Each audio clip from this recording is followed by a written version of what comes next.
2 Corinthiens 4, verset 18. Aussi nous regardons non pas à ce qui se voit, mais à ce qui ne se voit pas.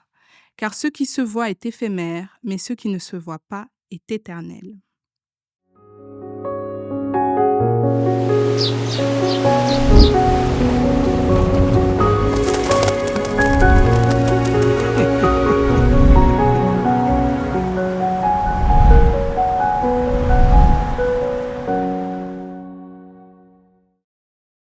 Alors, tout comme moi, je pense, on entend beaucoup de choses à la télé, des guerres, des conflits, l'environnement.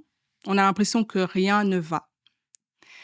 Et je sais que quelquefois, ça peut être angoissant pour nous, car on se dit, mais en fait, on est en sécurité nulle part. Qu'est-ce qui va se passer pour nous? On ne sait pas ce qui va être de notre lendemain.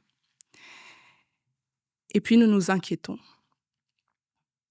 Là, dans le texte, Paul nous dit, nous regardons non pas à ce qui se voit, mais à ce qui ne se voit pas. Quand je lis ce texte, je peux me dire, mais comment est-ce que je ne peux pas regarder à ce qui se voit? Parce que ça se voit. Mais Paul nous parle d'autre chose. Quand il écrit ce verset, il nous dit, au lieu de nous inquiéter par rapport à tout ce qui se passe ici, essayons peut-être de regarder à ce que Dieu nous promet.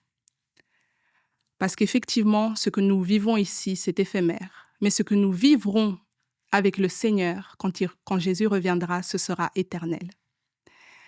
Alors, comment pouvoir mettre en pratique ce qu'il dit? Pouvoir se rappeler de toutes les promesses de Dieu. Pouvoir se rappeler chaque jour, qu'est-ce que Dieu dit? Qu'est-ce que Dieu dit à propos de l'inquiétude? Qu'est-ce que Dieu dit à propos de la douleur?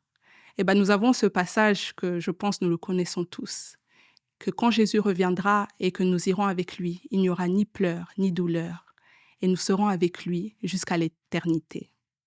Et je pense que c'est quelque chose que nous devons garder en tête, de se dire, OK Seigneur, il y a beaucoup de choses qui se passent ici, mais je sais aussi que tu as promis que nous serons avec toi pour toujours dans la joie.